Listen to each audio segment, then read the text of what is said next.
आदाब नाजरीन, Z news में आपका खैर मकदम है।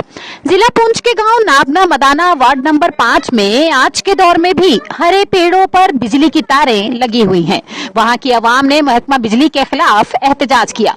मंजूर हुसैन कुरैशी ने हमारे ब्यूरो चीफ तालिब चौधरी को बताया कि महकमा बिजली वाले बिजली का पूरा किराया वसूल रहे हैं। उन्होंने बताया कि हमारे पास सरकारी खंबे न होने की वजह से हमने हरे दरख्तों से क्रेट की तारें लगाकर बिजली लगा रखी है। उन्होंने कहा कि हमारे एक भाई मोहम्मद जहांगीर ने अपने हाथ खो दिए थे। मोहम्मद जहांगीर बिजली की तारों के साथ लगकर अपने दोनों हाथों को गवा चुका था। अब मोहम्मद जहांगीर सारी उम्र के लिए माजूर हो गया है। इस माजूर भाई से भी बिजली ना होने के बावजूद भी किराया वसूला जा रहा है। उन्होंने हुकूमत से सवाल किया है कि अगर आइंदा बिजली की तारों के साथ लगकर कोई भी नुकसान हो तो इसका जिम्मेदार महकमा होगा। अस्सलाम वालेकुम नाज़रीन, इस वक्त मौजूद है हम जिला पुंछ के मदाना नाबना कृषि मल्ला में मौजूद हैं। हाईवे रोड के पास पहुंच चुके हैं। यहाँ हमारे पास कृषि बिरादरी है। इन क्या क्या कहना है आप खुद ही सुनिए। जनाब बताएं सरकार को। सरकार देख रही है, लाखों लोग आपको देख रहे हैं, बताएं क्या जी। असा बिजली का मुतालबा जी तकरीबन जिस दिन ये बिजली साड़ी मतलब लगी नहीं सी, पहले बिजली लगी नहीं सी जनाब वाली पई असी बर्फ पई मैं ख्याल 2006-7 विच तारा साड़ी टूट गई। तो बच्चा वाली कोपरे आर्मी रहनी सी, वो तारा सारियां चा लगी सिल्वर तारा वो लहंगे चा गए। तो पोल साढ़े गे टुट उस 2007 विच साढ़े पोल टुट गए जनाब वाली, ना रही तार ना रहे पोल। अस दरखास्तां देन लगे जनाब वाली पुंछ डी साहब कोल भी ए साहब कोल भी, साढ़ा कुछ हाल नहीं निकलिया। तो फिर ए साहब लेकिन जब तक साढ़ा पोल और तार आने इज्जत तक असें बिल साढ़े को वसूल नहीं करने, बिल नहीं ले रहे। इज्जत तक तार साढ़ी तार और पोल जाने इज्जत तक असें बिल नहीं साढ़े तक भेजन लगे। अब बिल भी आ रहा है तो असल को बिल लगातार आ रहा। असें तकरीबन 4 साल हो गए। फिर इन्होंने दिते पोल, असें पोल दिते, तार दी नहीं। इस वक्त तक तार नहीं दी। साड़ियां कितनी दरखास्तां लगी हुई और इन्होंने ये जो बूटियां वाले तारा मतलब है साड़ियां बूटे पर असें तारा क्रेट नहीं पा के बिजली लेगा आया। वो असें क्या किया कि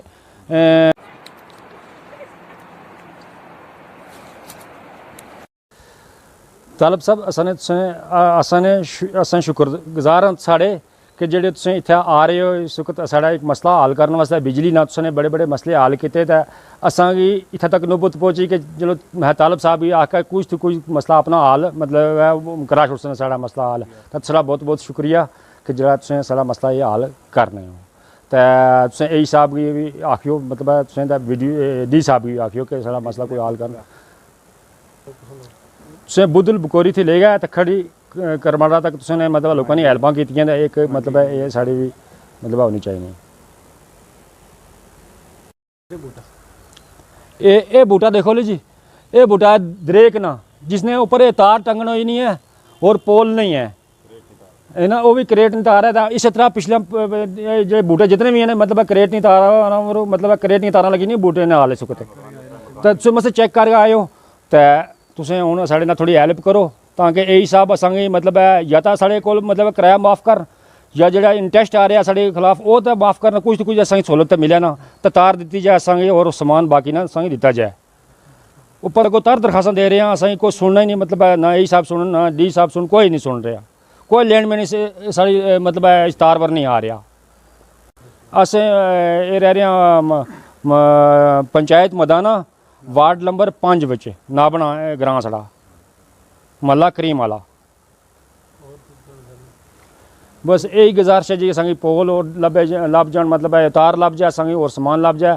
तो जो बिजली ना किराया ये कम से कम अद्धा दुब्बा तो माफ़ होना चाहिए ना, ज़्यादा नहीं अद्धा दुब्बा माफ़ होना चाहिए ना साढ़ा किराया मतलब है। के करने हैं कि मतलब साढ़े को किराया नहीं लगा, साढ़े को बिल नहीं लगा जान कि हूँ आइंदा वास्ते साढ़े को बिल नहीं लगा जाना है। जब तक तार और क्रेट नहीं तो मतलब तारा देसा तो पोल देसा तो फिर बिल भेज सांगे। तो वो गल उन्होंने कितनी नहीं कराया, साढ़े को लगातार किराया आ रहा महीने थी महीने साढ़े को किराया आ रहा मतलब। तो ये देखो साढ़ा इस कोई पोल है, ये इस कोई बूटा है, ये बूटा है मतलब दरेक ना बूटा है, ये सारा पोल है। इस तरह पिछे पूरी लैंड है साढ़े